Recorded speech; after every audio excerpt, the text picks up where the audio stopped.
हरियाणा कांग्रेस के जिलाध्यक्षों की नियुक्ति प्रक्रिया में 2 महीने के करीब लग सकते हैं। संगठन सृजन अभियान के तहत पंचकुला आए कांग्रेस सेवा दल के राष्ट्रीय अध्यक्ष और एआईसीसी ऑब्जर्वर लालजी देसाई ने बताया कि जिलाध्यक्षों की नियुक्ति के लिए 3 से 6 कार्यकर्ताओं के नामों की सिफारिश की जाएगी। वहीं उन्होंने वन नेशन वन इलेक्शन को लेकर भी सवाल उठाए हैं। कांग्रेस मोदी सरकार के 11 साल के कार्यकाल को कैसे देखती है और क्यों कांग्रेस विधायक दल के नेता का नाम तय करने में देरी हो रही है, इस बारे में कांग्रेस सेवा दल के राष्ट्रीय अध्यक्ष और एआईसीसी ऑब्जर्वर लालजी देसाई से खास बातचीत की चंडीगढ़ से टोटल टीवी के एसोसिएट एडिटर अनिल कुमार ने।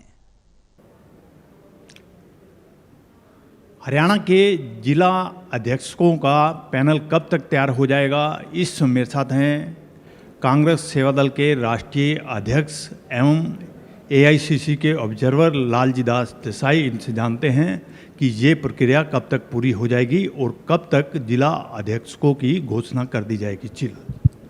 जी, आप सब अब जानते हैं कि राहुल जी जब 4 जून को यहाँ पर आए थे और चंडीगढ़ में हमारे सारे एआईसीसी ऑब्जर्वर और पीसीसी ऑब्जर्वर का बैठक हुआ था। उस बैठक में भी एक क्लियर जो निर्देश दिए हैं, वो निर्देश के तहत हम लोग 6 से 7 दिन अपने अपने ज़िलों में रहेंगे, कार्यकर्ताओं से मिलेंगे। सबसे बड़ा नेता हो या सबसे नीचे तक का हमारा बूथ तक का कार्यकर्ता हो, उनको मिलने की प्रोसेस है। हर कार्यकर्ता से उनकी बातों को समझना कि वो कौन चाहते हैं, क्या चाहते हैं, कि किस प्रकार का उनका जिला का अध्यक्ष होना चाहिए और वो नाम कौन होंगे। ऐसे 4-5 नामों की हम लोग एक रिकमेंडेशन करेंगे और उसके लिए हम लोग ब्लॉक स्तर पे, मंडल के स्तर पे, जिला के स्तर पे और हर कस्बों में जाकर एक बैठक लेने का प्रोसेस चल रहा है। 45 दिन का ये पूरा प्रक्रिया है और उस 45 दिन की प्रक्रिया के तहत हम निर्णय पर पहुंचेंगे कि कौन इसके लिए सबसे बेस्ट है, सूटेबल है। और हर व्यक्ति को मौका दिया जाएगा, कार्यकर्ता को, कि वो चाहे खुले मंच से भी कुछ कहना चाहता है या फिर वो व्यक्तिगत रूप में अकेले में मुझे कुछ कहना चाहता है। तो ये हर व्यक्ति को उसकी मर्जी के हिसाब से उसकी बातों को सुनने का एक प्रोसेस है। और ये डेमोक्रेटिक प्रोसेस में मैं कहता हूँ कि ये जैसे इंग्लिश में शब्द है बॉटम अप प्रोसेस, नीचे से ऊपर जाने की प्रक्रिया है। तो ये नीचे से हर कार्यकर्ता को पूछ कर इस सिलेक्शन का प्रोसेस जो है वो 45 डेज में कंप्लीट होगा। मैक्सिमम 60 डेज लग सकता है, कोई रेयर केसेस में कुछ ऐसा हुआ तो। देसाई जी, राहुल गांधी जी यहाँ आए थे और उन्होंने मीटिंग भी ली थी, तो राहुल गांधी ने अब क्या निर्देश दिए हैं कि कितने लोगों का पैनल हो जिला अध्यक्षों के लिए? देखिए, इसमें अलग अलग समुदाय, अलग अलग तबके और अलग अलग कार्यशैली के जो हैं वो ऐसे जो बेस्ट 5 से 6 नाम आएंगे, उस नाम को हम लोग वहाँ पर रखेंगे। हो सकता है कि पहले 5-6 का नाम का स्क्रूटिनी हो और उसके बाद वहाँ पर ऊपर जो जब चर्चा करना हो तो 3 या 4 नाम जाएंगे। वो डिपेंड करता है कि किस प्रकार के कितने नाम हमारे पास आते हैं।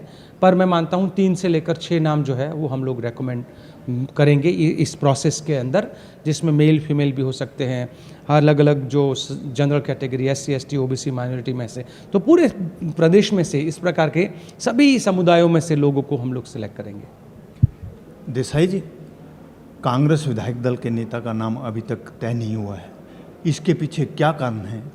और यहाँ तक कि यहाँ मीटिंग हुई थी, विधायकों ने सभी ने प्रस्ताव पास करके पार्टी हाईकमान पर छोड़ दिया था, तो अभी क्यों देरी हो रही है, क्या कारण है इसके पीछे?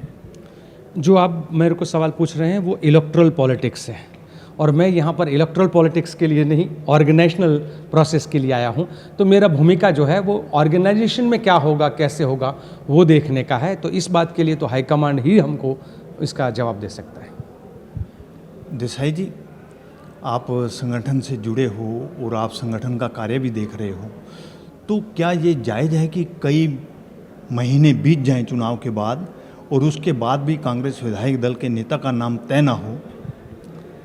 देखिए, मैं इतना ही कहूँगा कि कांग्रेस एक डेमोक्रेटिक पार्टी है, कार्यकर्ताओं की आवाज़ को सुनने वाली पार्टी है।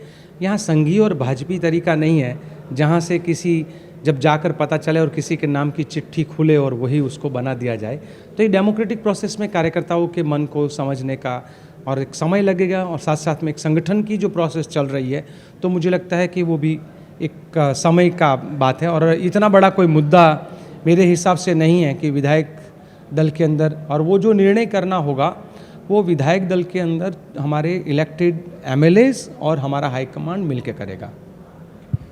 देसाई जी, केंद्र की मोदी सरकार के 11 वर्ष हो गए हैं, इसको कांग्रेस कैसे देखती है? भारत के सबसे मतलब कहते हैं ना कि ऐसे 11 साल कि जिसमें सपनों को बेचा फिर अपनों को बेचा।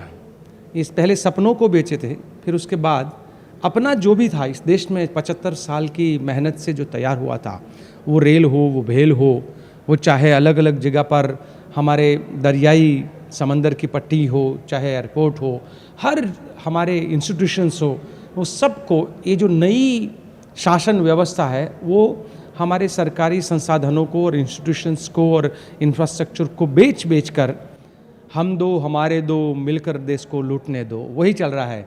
खरीदते दो गुजराती हैं और बेचते दो गुजराती हैं। बाकी भारत की जनता के हाथ में क्या है? महंगाई है, बेरोजगारी है, बलात्कार है, अत्याचार है, भ्रष्टाचार है और है ही क्या, क्योंकि देश असुरक्षित हाथों में आज है। और इसलिए मैं कहना चाहूँगा कि जब भारत और पाकिस्तान के बीच में सिंदूर ऑपरेशन हुआ तो हम पूरे भारत भर के लोग ये कह रहे थे कि भाई आतंकियों को पाठ पढ़ाना जरूरी है।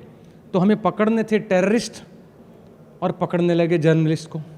ख़त्म करना था टेररिज्म और ख़त्म कर रहे हैं जर्नलिज्म को। तो जो आवाज़ उठाएगा उसको ख़त्म करेंगे, जो सवाल पूछेगा उसको ख़त्म करेंगे। तो ये जो पूरी प्रोसेस है, और सबसे बड़ा शॉकिंग तो वो बात ये है कि हमने 75-80 ईयर्स में किसी भी बाहरी ताकत को भारत और पाकिस्तान के मुद्दे पर हमने किसको मध्यस्थता नहीं करने दी है।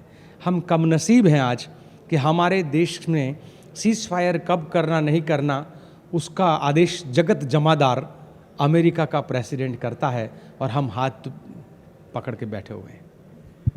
देसाई जी, वन नेशन वन इलेक्शन के लिए कांग्रेस कितनी तैयार है? देखिए, ये वन नेशन वन इलेक्शन जो है उसका इरादा क्या है ना, उसके पर आधार करता है।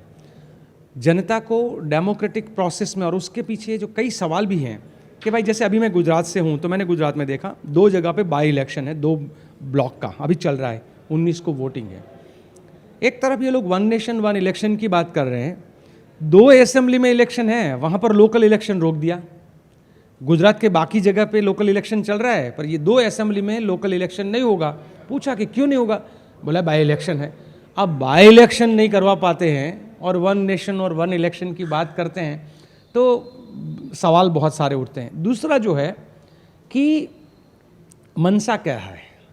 तीसरी जो बात है कि कभी कभार कोई स्टेट में सरकार गिर गई तब क्या होगा।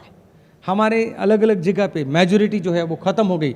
मानो कि पूरे भारतवर्ष में बीच में ऐसा हुआ है कि मध्यवर्ती चुनाव आए हैं, तो अगर देश के जनरल इलेक्शन में मध्यवर्ती चुनाव आ गए तो क्या सारे भारत में सारे स्टेट के इलेक्शंस को रद्द कर दिया जाएंगे, दोबारा मध्यवर्ती होगा? तो इनके पास सवाल के जवाब नहीं है, ये गुमराह करने वाले बात हैं। जैसे मैं तो देखता हूँ कि एक स्टेट में चुनाव में, पिछले 3 चुनाव में नरेंद्र मोदी जी 3 बार सी प्लेन उड़ाए हैं। वो चुनाव से 10 दिन पहले, वो लास्ट एंड फाइनल होता है, उसके बाद उड़ता नहीं है। और उस तरीके से उनका वन नेशन वन इलेक्शन का भी ऐसे ही है। चुनाव आएगा, वन नेशन वन इलेक्शन की बात होगी, फिर बोला चुनाव अब टल जाएगा। ये उनका कोई, मुझे नहीं लगता है कि कोई क्लैरिटी है कि करना क्या चाहते हैं। ये थे मेरे साथ कांग्रेस सेवा दल के राष्ट्रीय अध्यक्ष एवं AICC ऑब्जर्वर लालजी देसाई। इन्होंने वन नेशन वन इलेक्शन पर सवाल उठाए हैं। Anil Kumar, total news, Chandigarh.